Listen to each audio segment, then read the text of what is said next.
Imagine leading a charge of heavy cavalry while unable to feel the reins in your hands. Imagine knowing that the wind whipping against your face is slowly peeling the skin from your skull, yet you refuse to flinch. Imagine that every soldier riding beside you already knows you are dying. Not eventually, not in some abstract future, but right now, in front of them, mid-charge. And imagine that knowing this, they follow you anyway. In the next few minutes, you'll discover the horrific medical reality of a king who didn't just rule a kingdom, he inhabited a corpse. We're often told that the Crusades were led by golden princes, men of iron will and perfect health. But history books have sanitized the most visceral, grotesque truth of the 12th century. This is the story of Baldwin IV, the Leper King of Jerusalem. To understand him fully, not as a legend, not as a symbol carved from mythology, but as a human body, you need to understand exactly what leprosy does. Not in the abstract, not in the medieval sense of divine punishment. In the clinical, biological, cell-by-cell sense of what it means to have your own nervous system turned against you, while the world still expects you to govern. While most rulers are remembered for their conquests, Baldwin is remembered for his biological endurance. Much like the forensic evidence found in the rotting remains of Henry VIII, the life of Baldwin IV was a systematic race between a brilliant mind and a body that was quite literally liquefying. The difference is that Henry VIII chose many of his torments through excess. The feasting, the jousting injuries, the obsessions that calcified into tyranny. Baldwin IV chose nothing. He was selected, at random, by a bacterium so slow and so patient that it barely registered as an invasion until the damage was already permanent. Today, we are moving beyond the legends. Using contemporary medical observations and modern pathological analysis, we are going to deconstruct the invisible king. You will learn how a teenager held together a crumbling empire while his own nervous system was being annihilated. This isn't just history. It's a study in human stoicism pushed past the breaking point, what the medieval Latin scholars called morte in vida, death in life.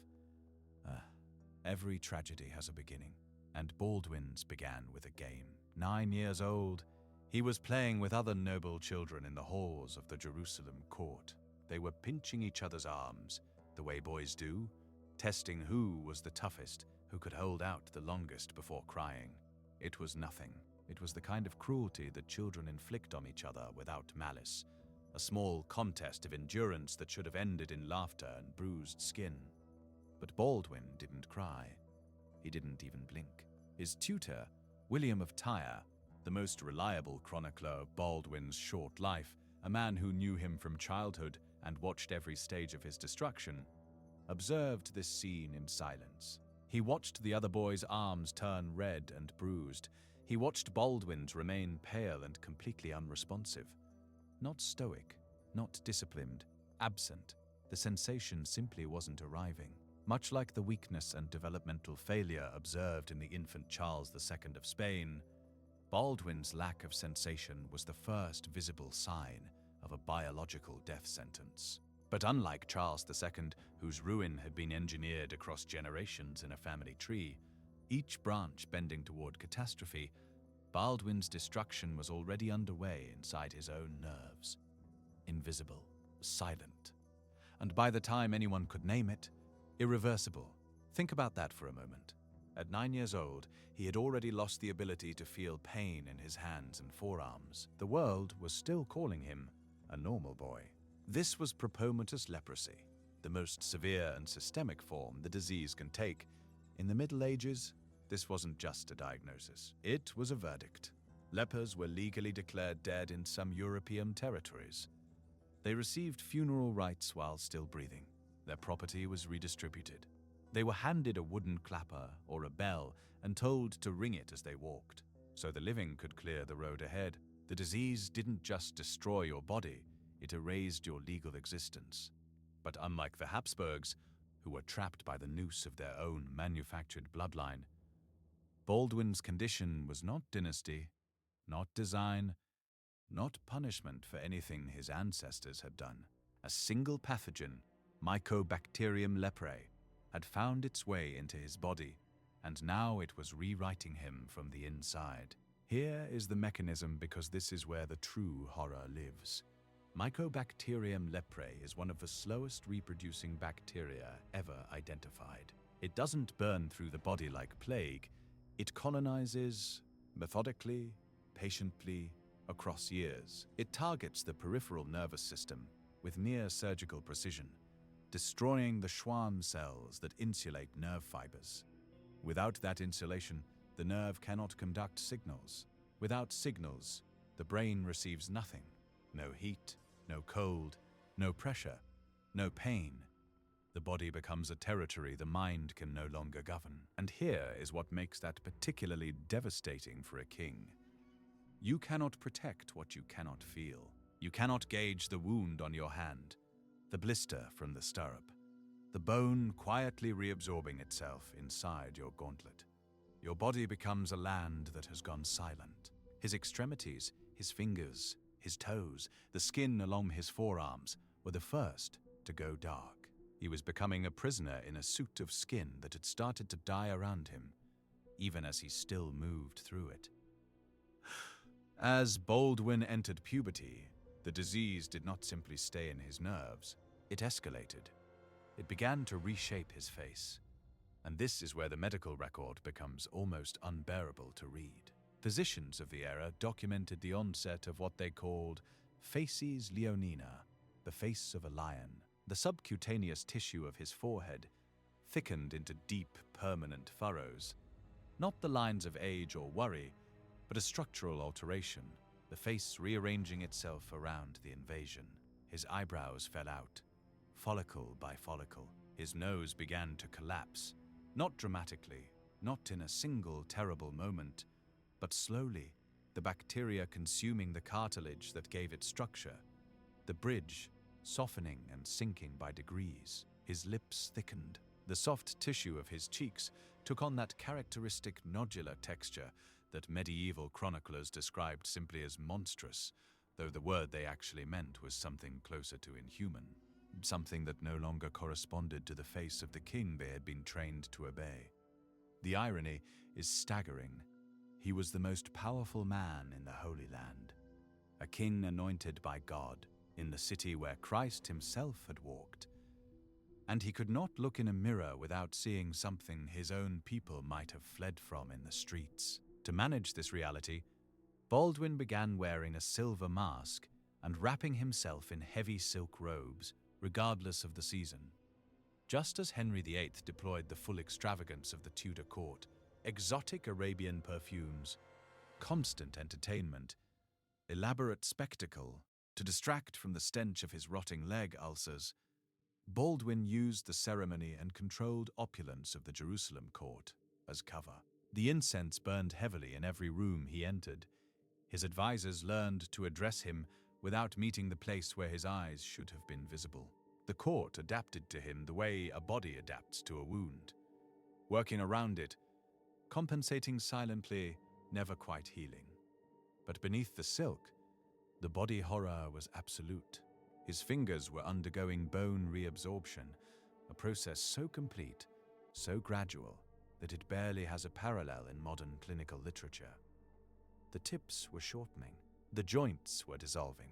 The architecture of his hands was collapsing inward, as though the bones themselves had simply stopped believing in their own permanence. When he rode into battle, his hands had to be bandaged so tightly that the blood would soak through the linen before he even reached the front lines.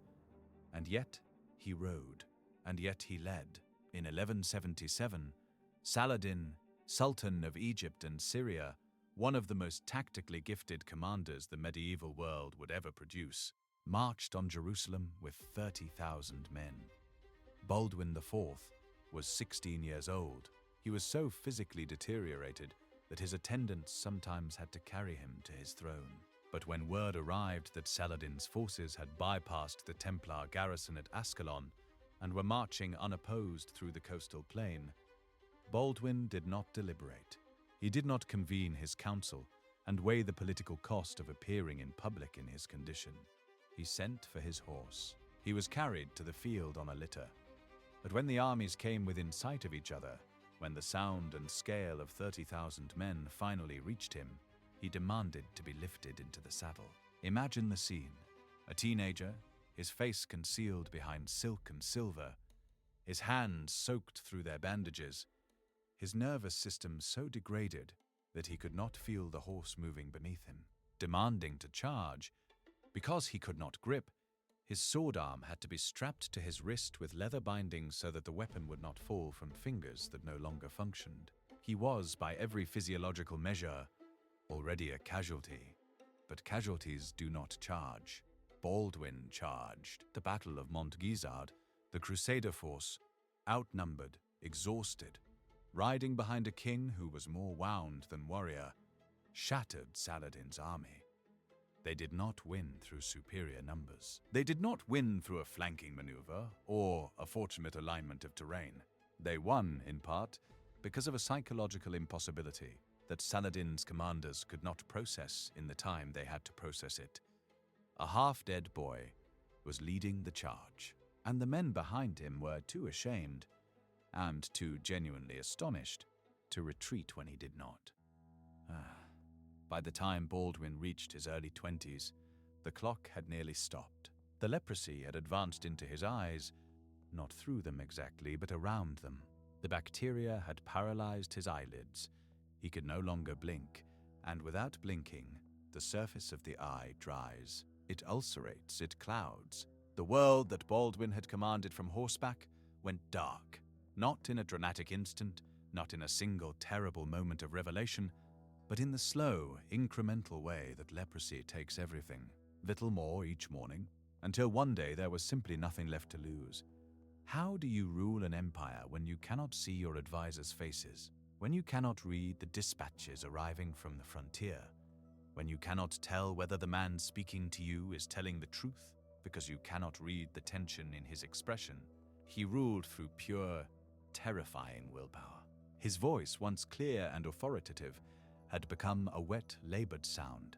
The vocal cords compromised, the throat thickened with the same systemic invasion that had claimed everything else. He communicated through intermediaries. He was carried from chamber to chamber. His body had become a relic, something to be preserved and displayed rather than deployed. And yet the mind inside it was still governing, still adjudicating disputes between nobles who saw opportunity in his decline, still issuing commands that his generals executed on fields he could no longer see. His final years were a closed loop of agony. The secondary infections had compounded on each other, the kind of cascading multi-system failure that makes the notorious leg ulcers of Henry VIII look like minor inconveniences by comparison. Every open wound was an entry point. Every fever pushed a body with almost no remaining reserve closer to collapse. And still, he never abdicated. He stayed on the throne until his body was more infection than man. He was the ultimate embodiment of a principle no philosophy manual can fully capture: that Stoicism is not the absence of suffering, but the decision to continue anyway. To suffer in public so that your kingdom doesn't fall in private. When Baldwin IV finally died at age 24, in the year 1185, his body was already a record of everything it had endured. But here is the most essential truth of his life. The thing that separates his story from every other tale of royal ruin in this series. Most of the royals we've studied, the Habsburgs who bred themselves into extinction through relentless inbreeding, or Henry VIII who transformed from a Renaissance ideal into a paranoid tyrant consumed by his own body, were ultimately undone by forces they had chosen, or that their ancestors had chosen for them. Excess, obsession, the vanity of a bloodline. Baldwin chose nothing. Baldwin was simply attacked, at random, by a pathogen he could not see, could not negotiate with, could not exile, could not execute. Yet from that random, brutal biological fact, he built something that his healthier, more handsome, longer-lived successors could never replicate. His invisible face became a symbol Because he had no face left to project, no beauty, no symmetry, no visible and unchallenged authority, he became the face of Jerusalem itself. He proved something that no court ritual or divine genealogy can teach: that authority does not flow from a perfect body. It does not flow from genetics untouched by disease, or from a lineage that history has decided to favor. It flows from the capacity to endure, visibly without disguise, in front of the people you are asking to follow you into danger. He was the only king in recorded history who used his own physical destruction as a weapon of war, not through spectacle or manipulation, through the sheer, undeniable demonstration that if he was not retreating, if this rotting, blind, half-dissolved boy was still in the saddle, then no man riding behind him had the right to turn around. Baldwin IV was buried in the Church of the Holy Sepulchre, the holiest site in all of Christendom, the ground on which every crusader in Jerusalem understood that the entire weight of their civilization rested. He was not mourned as a failed king. He was not mourned as a cautionary tale about the randomness of disease or the cruelty of God. He was mourned as a saint by the very people who, under different circumstances, by the laws of their own society, might have rung a bell at his approach and cleared the road. He was the man who rotted for God, and in doing so, he became immortal. If this deep dive into the body horror of history fascinated you, you'll want to see our investigation into the king who rotted alive. Click the video on your screen now to discover how another dynasty's pure blood turned into a biological nightmare. Subscribe to Imperial Blackbox for more suppressed truths. Remember, history isn't just written in ink, it's written in bone and blood. See you in the next investigation.